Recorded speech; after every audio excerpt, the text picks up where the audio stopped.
अस्सलाम वालेकुम, welcome to agenda CSS.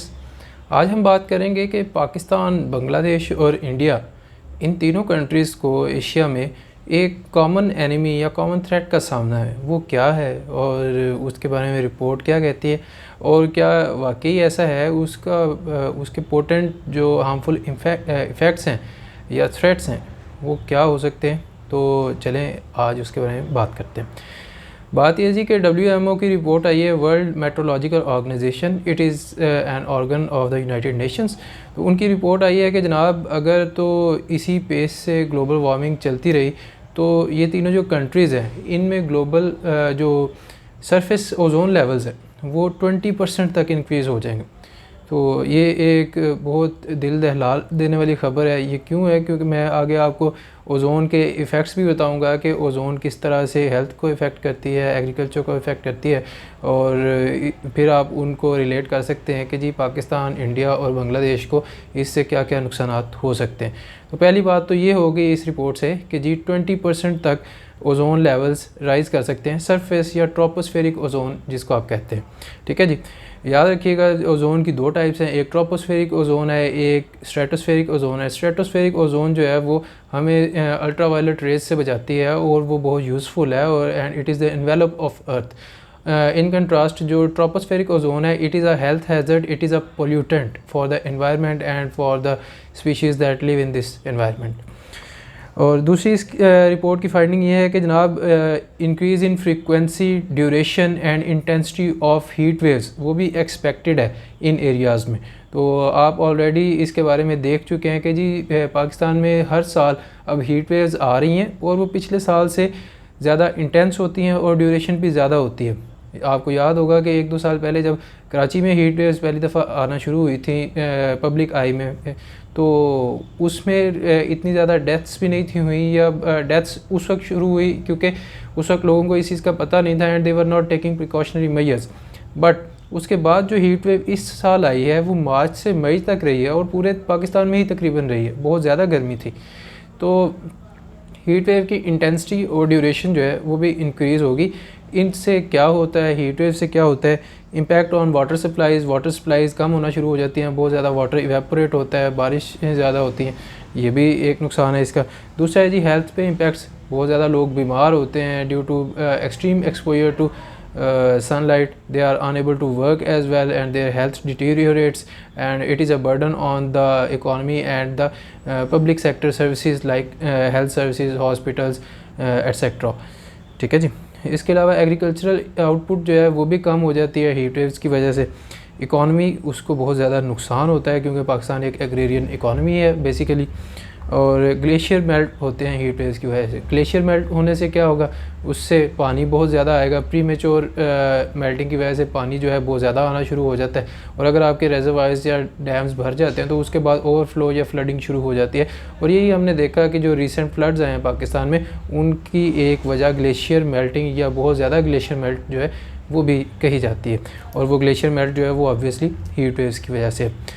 तो जो रिपोर्ट है वो कहती है कि जनाब अगर इसी रफ्तार से global emissions of global warming या ग्रीन हाउस गैसेस जो हैं वो चलती रही, इसी तरह से एमिशंस बढ़ती रही, तो क्या होगा कि जो प्री इंडस्ट्रियल एरा लेवल्स हैं अगर उसके लिहाज से 3 डिग्री सेल्सियस टेम्परेचर इंक्रीज़ कर जाते हैं ग्लोबली, तो उससे बहुत ज़्यादा नुकसान होने वाला है और उससे सरफेस ओजोन लेवल्स बहुत इंक्रीज़ हो जाएंगे, पर्टिकुलरली इन दोज एरियाज़ के जहाँ पे पोल्यूशन बहुत ज़्यादा है। और जो सब कॉन्टिनेंट है एशिया, सब कॉन्टिनेंट इंडिया एंड पाकिस्तान और इवन बांग्लादेश और ओवरऑल जो एशिया कॉन्टिनेंट है इसमें पोल्यूशन बहुत ज़्यादा है, तो ये काफ़ी ज़्यादा इससे इफ़ेक्ट हो सकते हैं। फॉर एग्ज़ाम्पल अगर आप चाइना की बात करते हैं तो ईस्टर्न चाइना में ऑलमोस्ट 10% इंक्रीज़ आ जाएगा सरफेस लेवल ओजोन में। इन कंट्रास्ट बांग्लादेश, पाकिस्तान और नॉर्दर्न इंडिया में ऑलमोस्ट 20% इंक्रीज़ आएगा जो ओजोन है, ट्रोपोस्फेरिक ओजोन। ठीक है जी। तो पहले हम देख लेते हैं कि जी ट्रोपोस्फेरिक ओजोन बनते कैसे है। तो जनाब ये directly as a molecule release नहीं होती किसी भी तरह से, ये एक्चुअली एक केमिकल प्रोसेस के थ्रू प्रोड्यूस होती है और इसी वजह से ये हार्मफुल भी है।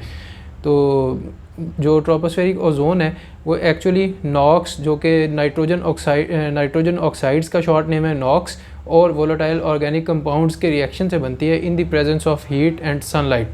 तो अगर ये सारे मुरक्कब हैं या कंपाउंड्स मौजूद हैं एनवायरनमेंट में और हीट भी है, सनलाइट भी है, तो उसकी वजह से ओजोन O3 बन सकती है, ट्रोपोस्फेरिक ओजोन, और वो near the surface of the earth रहेगी और उसी को सारे लोग ब्रीद इन भी करेंगे, एनिमल्स भी लेंगे, वही इन्वायरमेंट या इकोसिस्टम का पार्ट होगा प्लांट्स के लिए भी। तो इन सब के लिए ये बहुत ज़्यादा डेंजरस चीज़ है, ठीक है जी। और हार्मफुल इफ़ेक्ट्स ऑफ ओजोन में आ जाएँ अगर हम, तो ह्यूमन हेल्थ इफ़ेक्ट्स हैं, इसको 3 कैटेगरीज में मैंने डिवाइड किया है। ह्यूमन हेल्थ इफ़ेक्ट्स हैं, फिर उसके बाद इन्वायरमेंटल इम्पैक्ट्स हैं, फिर उसके बाद एग्रीकल्चरल इम्पैक्ट्स हैं। First of all human health में जनाब चेस्ट पेन और काफ़ी कॉज कर सकता है, इसी तरह थ्रोट इरिटेशन है, कंजेस्शन, ब्रोंकाइटिस और एस्मा या एम्फिज़मा जो है उनको वर्सन कर सकता है। अगर लोगों को है तो वो उनकी और हालत ख़राब हो सकती है। इसी तरह इन्फ्लेमेशन ऑफ लंग्स हो सकती है और लंग इरिटेशन अगर ये बहुत ज़्यादा देर हो तो बहुत बुरी तरह मुतासिर हो सकते हैं। इन्वायरमेंटल इम्पैक्ट्स पे अगर आप आ जाते हैं तो इट डैमेजेस वेजिटेशन, जो सब्ज़ा उगा हुआ है उस सारे को ये डैमेज करेगी, क्योंकि एक्सेस टू कार्बन डाइऑक्साइड वो कम होगी, फोटोसिंथेसिस भी कम होगी, और it also affects the opening and closing of the pores of the leaves and vegetation, ठीक है जी। इसके अलावा it impedes growth of the plants and trees and also photosynthesis. तो अगर फोटोसिंथेसिस कम होगी तो फिर ऑक्सीजन और कार्बन डाइऑक्साइड का जो बैलेंस है हमारे एटमॉस्फेयर में वो डिस्टर्ब होना शुरू हो जाएगा। फिर ऑक्सीजन कम हो जाएगी तो फिर सब के लिए ब्रीदिंग डिफ़िकल्टीज़ होंगी। और last but not the least जी यील्ड लॉस आएगा एग्रीकल्चर में, और ये बेसिकली कुछ चीज़ों में है। जो विंटर वीट है उसके ऊपर इतना इफ़ेक्ट नहीं होगा, लेकिन सोयाबीन, कॉटन और पीनट वगैरह को ये बहुत ज़्यादा इफ़ेक्ट करेगा।